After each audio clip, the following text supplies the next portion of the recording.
SRM Institute of Hotel Management வேலை வாய்ப்பை வழங்கும் 3 ஆண்டு பட்டப்படிப்பு மற்றும் diploma courses. Admissions open now. அழையுங்கள் 9840609671. இப்போ மாநிலத்தில் இருக்கக்கூடிய பிரச்சனைகள் தான் வந்து பெரிதாக பேசப்படும் சட்டப்பேரவை தேர்தல் அப்படின்னு சொன்னா அப்படி பார்க்கும்போது இவ்வளோ பிரச்சனைகள் இருக்கு அப்படிங்கிறத எதிர்க்கட்சிகள் குறிப்பிட்டுக்கிட்டே இருக்கிறாங்க.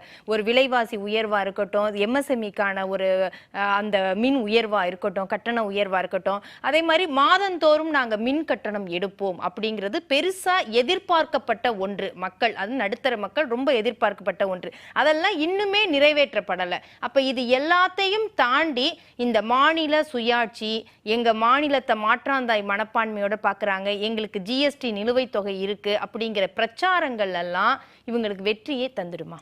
அதாவது ஏதோ தமிழ்நாட்டில் மாத்திரம்தான் போதையில் தள்ளாடுற மாதிரி தோழர் பேசிட்டு இருக்காரு. அவங்க ஆடுற 18 மாநிலத்திலையும் மதுவிலக்கு அமுல்படுத்திட்டு அவர் அந்த பேச்சை பேசுறது நல்லா இருக்கும். ஆனா இந்த இடத்துல நம்ம கம்பேர் பண்றதை விட நம்ம என்ன செய்ய முடியும் அதுதான் ஊருக்கு தானடி உபதேசம் உனக்கு இல்லையடி கண்ணேன்ற மாதிரி அவங்க முதல்ல அதை பரிசீலனை பண்ணிட்டோம், அதுக்கப்புறம் பேசுவோம். ஆமா பேசுவோம். குஜராத்ல எவ்வளவு இது சரக்கு ஓடிட்டு இருக்குன்னு எங்களுக்கும் தெரியும் சார், அதெல்லாம் ஒண்ணு வேணாம். இல்ல இவர் சொன்னாரு செஸ் சர்ச்சார்ஜ் வந்து மாநிலத்துக்கு உண்டான மாநிலத்துக்கு பங்கீடு கிடையாது. அதை தான் நான் சொன்னேன். எங்களுக்கு தெரியாமலாம் சொல்லல. செஸ்லயும் சர்ச்சார்ஜ் எப்பயும் மாநிலத்துக்கு பங்கீடு கிடையாது. ஆனா வரி வசூல்ல GDPல இதுதான் அதிகமா இருக்குது, GSTல அதிகமா வந்து மகாராஷ்டிராக்கு அடுத்து நம்ம தான் இருக்குது.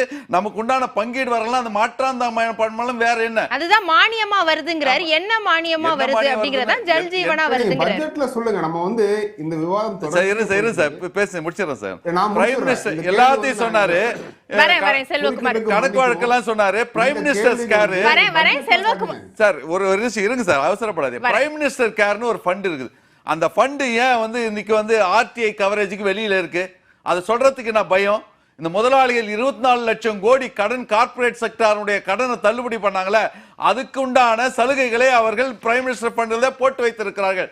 அந்த பிரைம் மினிஸ்டர் ஃபண்டில் தான் எந்தெந்த மாநிலத்தில் கோவால கவுத்தாங்களே, அருணாச்சல பிரதேசத்துல கவுத்தாங்களே, இந்த மாநிலங்களிலே MLAக்களை விலைக்கு வாங்குவதற்காக. கொஞ்சம் இருங்க சார், கொஞ்சம் இருங்க, அவசரப்படாதீங்க.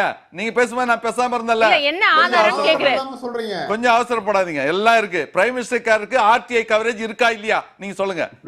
கிடையாது. எவ்வளவு ஃபண்ட் சார் நாங்க சொல்றோம்? 10,000 கோடி இருக்குதுன்னு நாங்க சொல்றோம். நீங்க வந்து அதை கணக்கு கொடுங்க. ஏன் கணக்கு கொடுக்க மாட்டீங்க? பிரைம் மினிஸ்டர் ரிலீஃப் ஃபண்ட் தனியா இருக்கு. அப்படி இருக்கும் போது பிரைம் மினிஸ்டர் கேர்ஸ்னு சொல்லிட்டு ஏன் ஃபண்ட் நீங்க கலெக்ட் பண்ணிருக்கீங்க? எவ்வளவு கலெக்ட் பண்ணிருக்கீங்க முதல்ல அதை சொல்லுங்க. இவங்களுக்கு பிஜேபி பத்தி அதிகம் பேச தேவையில்லை. அவங்களே ஒரு மைனாரிட்டி கவர்மெண்ட், அதனால அவரை பத்தி அதிகம் பேசல. கோபாலனுடைய கட்சி அதிமுக ஓட்டு வங்கியை நாங்கள் குறைத்து மதிப்பிடவில்லை. பிரதான எதிர்கட்சியாக அதிமுக இருக்க வேண்டும் என்று நாங்கள் விரும்புகிறோம். ஆனா அவங்க கொஞ்சம் சுயப்பிரதேச அவங்களும் சொல்லணும். 200+ தளபதி சொன்னதுல அதிகம் ஓவரா பூஸ்ட் அப் பண்ணி சொல்றாருன்னு அண்ணன் சொல்றாரு. பூஸ்டப் பண்ணி சொல்ல இந்த நாடாளுமன்ற தேர்தலிலே கணக்கெடுத்து பார்த்தா, சட்டமன்ற ரீதியாக கணக்கெடுத்து பார்த்தா 221 தொகுதிகளில் திமுக முன்னிலை வகிக்கிறது. ஆனா அண்ணன் கொஞ்சம் யோசிக்கணும். என்ன சொன்னா அதுக்கு EPS என்ன சொல்றாருன்னா, ரெண்டு பேருமே தேசிய கட்சிகளோட கூட்டணி வச்சிருந்தாங்க. பாஜக இங்க NDA கூட்டணி, இந்த பக்கம் இந்தியா கூட்டணின்னு. நாங்க தமிழக மக்களுடைய உரிமைகள் அப்படிங்கறத மட்டும் வச்சு நடுவுல இருந்தோம். அதே மாதிரி இவங்களுக்கு 9 முறை மோடி பிரச்சாரத்துக்கு வந்தாரு, இங்க ராகுல் வந்தாரு. ஆனா நாங்க எங்களுக்கு மட்டும் பண்ணணும். இதுதான் எங்களுக்கு இந்த தோல்விக்கு காரணம், ஒரு பின்னடைவுக்கு காரணம் அப்படிங்கிறது. Strategic failure. மேடம் குடுக்குறது தோல்வி கிடையாதுங்க. அதான் பின்னடைவு. 2019 வாக்கு சதவீதம் அதிகரிச்சுட்டா இருக்கு. அத பின்னடைவுக்கு காரணம் அது சொல்றாங்கல்ல, அவங்க கூட்டணி இல்லாம சந்திச்சிருக்காங்க. நாங்க பிரதம மந்திரி வேட்பாளர் இல்ல, இவங்க வந்து இத்தனை பேர் இருந்தாங்கன்றது ஸ்ட்ராட்டஜிக் ஃபெயிலியர். அது அவங்க தான் சரி பண்ணிக்கணும், நாங்க சரி பண்ண முடியல. அப்ப எல்லாத்தையும் பொறுத்துக்கிட்டு போற கூட்டணியா இருக்கு. அது எப்படி சார் போகும்? திமுக கூட்டணி அப்படி கிடையாது. எனக்கு பேசுறதுக்கு ஆள் இல்லைன்னா உங்களுக்கு பிரச்சார பலம் கம்மின்னு அர்த்தம். அதுக்கு நம்ம என்ன பண்ண முடியும்? இல்ல அப்ப துரை வைகோ திருச்சியில அவ்வளவு தூரம் அவர் கண்ணீர் விட்டு கதறுறாருல, அந்த அளவுக்கு கூட எங்களுக்கான உரிமைங்க. எங்களுடைய அங்கீகாரத்துக்கு, எங்களுடைய பதிவுக்கு அந்த உரிமையை நாங்க நிலைநாட்டணும். அதை நாங்க சொன்னோம். இன்னும் இதுல என்ன தவறு இருக்குது? நாங்க கடைசி வரையில அது நின்னோம் இல்ல. போக வேண்டிய ஒரு வலுவான கூட்டணியா திமுக இல்ல. அததான் பாக்கணும். நான் என்ன சொல்றேன்னா, அண்ணன் சொன்னாரு 9 இடங்கள்ல ஒரு டெபாசிட் ஏன் போச்சுன்னு கொஞ்சம் நினைச்சு பார்க்கணும். அதுவும் வந்து வலுவான இடங்கள்ல, கன்னியாகுமரியில் டெபாசிட் போயிருந்தா கூட பரவாயில்ல. ஆனால் வந்து முக்கியமான இடங்கள்ல, அதாவது நெல்லை இப்போ வலுவாக இருக்கிற இடம், இதுவரைலாம் அப்படியெல்லாம் அதிமுக வந்து டெபாசிட் போனதில்லை. வலுவான தென் சென்னை தென் சென்னையிலோட ஒரு எலைட் கான்ஸ்டிடுவன்சின்ற மாதிரி சொல்லுவாங்க.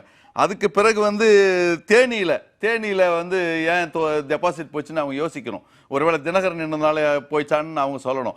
அதே மாதிரி ராமநாதபுரம் ஓபிஎஸ் நின்றதால அங்கே டெபாசிட் போச்சான்னு சொல்லணும். ஆக அதெல்லாம் இம்ப்ரூவ் பண்ணுறதுக்கு உண்டான வேலைகளை பார்க்கணுமே தவிர நீங்கள் வந்து அடுத்தவங்களை குறை சொல்கிறத வச்சு நம்ம வந்து காலத்தை ஓட்டிட முடியாது. அதனால் நீங்கள் பண்ணுங்க. நீங்கள் வந்து இதுவரை என்ன பாதுகாக்கப்பட்ட வேளாண் மண்டலம்னு அவசரமாக எலெக்ஷனுக்கு முன்னாடி 2020 கொண்டு வந்தீங்க. நாங்கள் அப்பவே சொன்னோம் நீங்கள் வந்து 2017 போட்ட நோட்டிஃபிகேஷன் 29 ரத்து பண்ணணும்னு சொன்னோம். அது பண்ணலை. அதுக்கப்புறம் வேதாந்தா வந்து ஓஎன்ஜிசி கூட போட்ட மெமரண்ட் ஆஃப் அண்டர்ஸ்டாண்டிங் எல்லாம் ரத்து பண்ணணும்னு சொன்னோம். அது பண்ணலை. பெட்ரோ கெமிக்கல்ஸ் ப்ராடக்ட்லாம் நீங்கள் வந்து அலோவ் பண்ணக்கூடாது, அதுக்குண்டான ஜிஓ வந்து நீங்கள் போடணும்னு சொன்னோம். அதை போடலை.